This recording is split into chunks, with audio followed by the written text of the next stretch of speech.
Hürmetli vatandaş, bugünkü leksiyelerimizi başlayımız. Leksiye de sadakacı ruzu. Washington'dan sözlüğümüz, bugünkü ıslak 2025 yıl. 1. ayının 26. günü haftaga yakshanba vatandaş. Bugünkü vaziyetimizin bir cümle aytayli.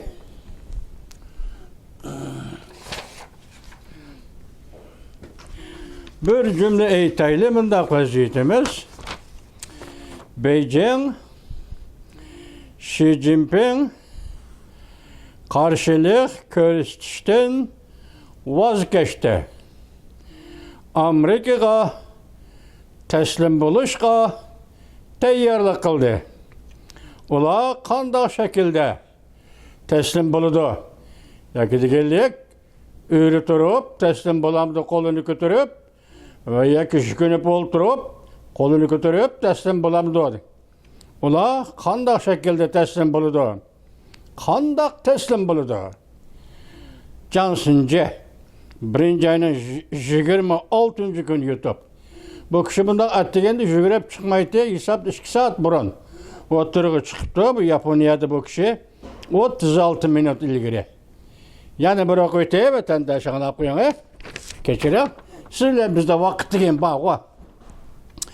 Beijing, Xi Jinping qarşılık görüşten vazgeçti.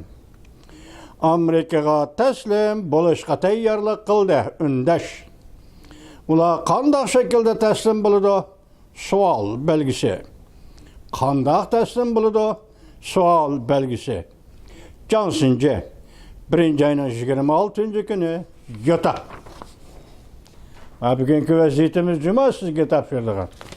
Endi bizden ikinci vaziyetimiz mandag'ina. İkinci vaziyetimiz bugün bir gün oldu mu, 2 gün oldu. Mavzu mundaq materiallardan evvel vatandaş. Amerika Qo'shma Shtatlar Davlat Mahkemasi Marco Rubio'ning Wang Yi bilan telefonda so'zlashganligi to'g'risida bayonot e'lon qildi. Mavzuli xabar 1. ayning 25. kuni Amerika ovozining Xitoy tili programmasida e'lon qilindi. Xabar mundaq boshlandi. Acayip işlemiş imanın. İşte bakın imanı.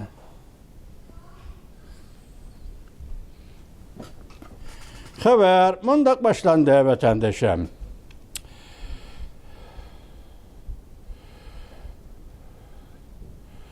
Yeni tayinlangan Devlet İşler Katibi Marco Rubio 1. ayının 24. günü Cumhuriyet Partiyası Merkezi Komiteti Tashqi ishlar xizmat komitetining ishxona mudiri, qo'shimcha Jungoning tashqi ishlar ministri Wang Yi bilan telefonda so'zlashdi.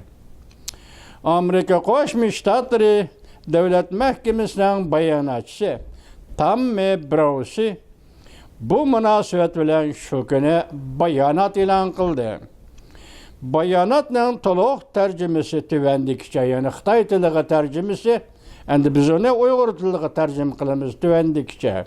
Axborot 2025 yil 1. ayning 24. kuni Davlat İşler Katibi Marco Rubio Jungo Kompartiyasi Merkezi Tashqi ishlar xizmat komiteti ishxonasining mudiri, qo'shimcha tashqi ishlar ministri Wang Yi bilan telefonda suhbatlashdi. Devlet İşler Katibi Marco Rubio bugün Jungo Kompartiyasi Merkezi Tashqi ishlar xizmat komiteti ishxonasining mudiri, qo'shimcha tashqi ishlar ministri Wang Yi bilan telefonda suhbatlashdi. Devlet İşler Katibi Marco Rubio undaq ta'kidladi. Amerika Qo'shma Shtatlari Davlat İşler Katibi Marco Rubio mundaq ta'kidladi. Prezident Donald Trump hükümeti Amerika'nın menfaatini ilgari suradigan ve Amerika xalqini ali yo'l a'lo deydigan Amerika Jungo munosabatiga izlanadi. Amerika'nın menfaatini ilgili sürediğin, Amerika halkı el-yol ela deydiğin, Amerika Cungo münasebetiga izlenidir. Amerika Qo'shma Shtatlar davlat katibi Marco Rubio, Amerika bizning burayındaki, yani bizning burayındaki ittifoqdoshlarimizga bergan va'dasiga hamda Jungoning Tayvanga qaratgan va Janubiy Jungo dengizida qo'llanayotgan majburlash harakatlariga qattiq diqqat qiladi, dedi Amerika Qo'shma Shtatlar davlat ishlar katibi Marco Rubio.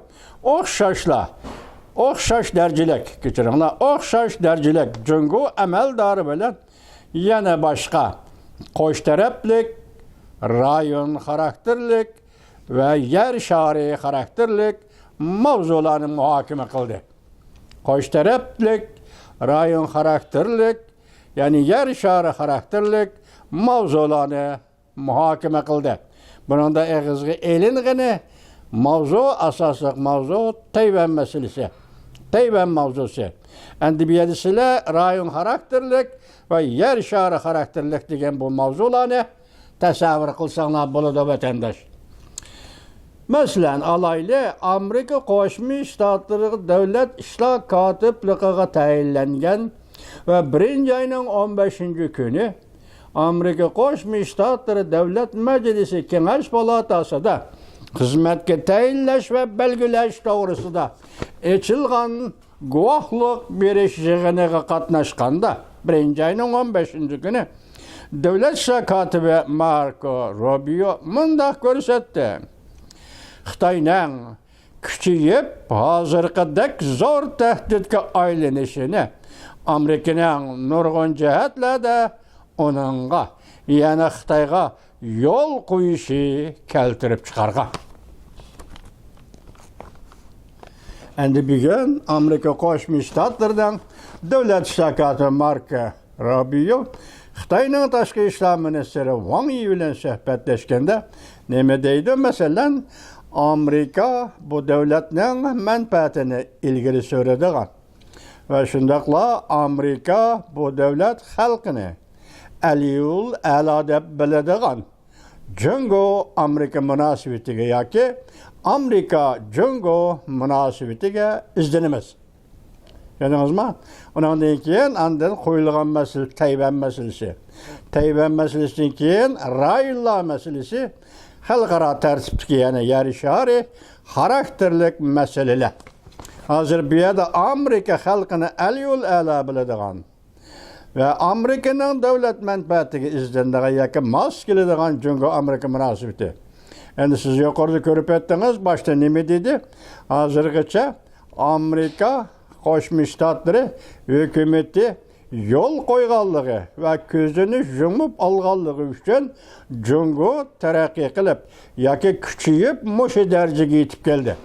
Demak, endi oxirlashdi. Jungoga yo'l qo'yilgan ish oxirlashdi. Jungoning chiroyiga, qosh qopoqlariga qaraydigan ish oxirlashdi. Jungo bilan yana qayta suhbat bu o'tkazadigan ish oxirlashdi. Prezident Trump shundoq dediki, bizning eng kuchli qurolimiz Amerika Qo'shma Shtatlarining prezidenti Donald Trump shundoq dediki, bizning eng kuchli qurolimiz tamojnabachi. Suhbatga endi o'ri yo'q, hisobda suhbatlashning hojati yo'q. Suhbatlashib yurib, sening o gaping, mening bu gapim, bu suhbat vaqt unda to'la vaqt yo'q. Shunga bugun biz dedik, deb bo'ldik gapimizni. Endi deydigan gapimiz faqat tamojnabachi. Agar bu yo'lni tutsang, bu yo'lni mangsang, mana yo'l. Agar bu yo'lga tushmasang, bu yo'lga mangmasang, ana yo'l. Tanlash dedi-ku. Rossiya prezidenti Vladimir Putinga shundoq dedi-ki, yoki tinchlik, yoki urush. Yoki embargo. Deylik, urush demayli. Yoki embargo, yoki iqtisodiy jazo. Ya bu yo'lga tursan, yoki sen urushni davomlashtirsan. Bo'lmasa sen kelib hozir suhbatga o'ltirsan. Ukraina Rossiya urushini oxirlashtirsan. Oxirda bo'yin tavliq qildi dedi, tunigun bo'yin tavliq qilibdi. Amerika Qo'shma Shtatlari prezidenti Donald Tramp'dan dünyada yoki Arabistondek OPEC yani ham neftni eksport qilish, import qilish xalqaro tashkilotining neft bahosini tushirishiga murojaat qildi yoki besim ishlatdi. Buning takdir nima? Neft bahosi va yuqori bahoda hozirgacha shuningdan foydalanib Rossiya bu hukumat yoki bu davlat Ukrainaga tajovuz qildi. Mushu urushni sen keltirib chiqarding. Qaysi darajaga yetdi vatandoshlarga sizlar so'zlab bo'ldik. Endi menga kelganda o'xshashli gap. Hozirda ig'izdan chiqamizmi? Jungolar afandilar bu yerda bir gap. Amerika Qo'shma Shtatlari bu davlatning manfaati. Davlatning manfaatini qanday tushunamiz vatandosh? Iqtisodiy jihatda deb tushunaylik. Amerika Qo'shma Shtatlari bu davlatning manfaatini harbiy ishlar jihatda deb tushunaylik. Og'zimizga nayta tezlik keldigan gaplar mushunda sizni so'zlab turgan deylik. Lekin hozir Amerika bilan Jungo o'rtasidagi yana bir manfaat. O bo'lsa hozirgi zamon fan texnikasi. Bu fan texnika masalasi taraqqiy qildirishi mumkin, lekin Jungoda hozirgi zamon fan texnikasi diktator bilan birlashdi. Hozirgi zamon texnikasi bilan foydalanib bir xalq. Yani Marco Rubio 1-ayning 15-kuni Kengash palatasi guvohlik berish yig'inida eg'izga olgandek Uyg'ur bu bir millat, bir xalq. Bugun Xitoyning fan texnikasi mushu xalqni, mushu millatni soyqirib, qirg'in qilishga ishlatdi fan texnikani. Endi bu tarafi eg'izga elinmasin. Hozir mushu qatordagi masalalarni qator sanab kelsangiz, Amerika Qo'shma Shtatlarining davlat manfaati zodi nima? Hozirgacha Amerika Qo'shma Shtatlarining tashqi siyosatda kelayotgan siyosiy negizdagi yadrolik masala kishilik huquq. Undan keyin tashqi siyosatda dunyoga so'zlanib kelayotgan masala demokratiya. Demokratik turmush, demokratik davlat, demokratik tuzum. Mana shularning hammasi Amerika Qo'shma Shtatlarining davlat manfaati. Dedi qo'y kishilik huquq va tinchlik, dunyoga tinchlik. Bularning hammasi Amerika Qo'shma Shtatlarining davlat manfaati. Siz mushuni e'tirof qilsangiz, siz Amerika xalqi aliyul a'la yoki birinchi o'rinda turdi. Amerikaning davlat manfaati birinchi o'rinda turdi desangiz, qisqasi biz sizni undaq majburlamaylik, Jungo Kompartiyasi hurmat qilaylik. Men sizni hurmat qilay, siz meni hurmat qiling. Shu vaqtda jahonning tinchligini kapolatga qila olamiz. Bugungi Amerika Qo'shma Shtatlarining davlat manfaati ana shu. Hozir Amerika Qo'shma Shtatlari davlat ishtirokchisi Marco Rubio 1-ayning 24-kuni Jungoning tashqi ishlar ministri Wang Yi bilan ko'rishganda, suhbatlashganda eg'izga olgan konkret masala Tayvan masalasi. Anda abstrakt qo'yilgan masala rayonlar masalasi. Rayon xarakterlik masalalar. Andan keyin yer shari xarakterlik masalalar. Öyle pek müşterik hozir rayon xarakterlik masalalar qaysi masalalar vatandaş? Mesela Hamas deyli, İsrailiyaga hujum qildi. İsrailiyaning o'tirish artık o'rni deyli. Bugun İsrailiyaning o'rni deyli. Bugun Suriya davlati ozod bo'ldi. Suriyada Bashar Asad hokimiyati ag'dirildi. Bu hokimiyatni ag'dirishga Uyg'urning qurolli qo'shini, ya'ni Sham ozodlik tashkilotining bir qismi hisoblangan Uyg'ur qurolliqlari qatnashdi. Bashar Asadni ag'dirdi, buni rayin deydi. Endi olib bitib, bugun Koreya, Osiyoda Koreya tuyuqsiz o'tirg'i chiqqan rayin masalasi, asli koni masala Tibet masalasi qanday bir taraf qilsan? Uyg'uriston masalasi qanday bir taraf qilsan? Tayvanga tahdid va populiza ishlatishni to'xtatamsay yo'q. Mushu masalalarning hammasi yig'ib kelsangiz, bugun Marco Rubio davlat ishlar kotibi, prezident Donald Trampning yuqori darajalik amaldori, Jungoning tashqi ishlar ministri Wang Yi bilan suhbatlashganda mana mushu masalalarni o'tirib qo'ydi vatandosh. Birinchi leksiyamiz oxirlashdi vatandosh.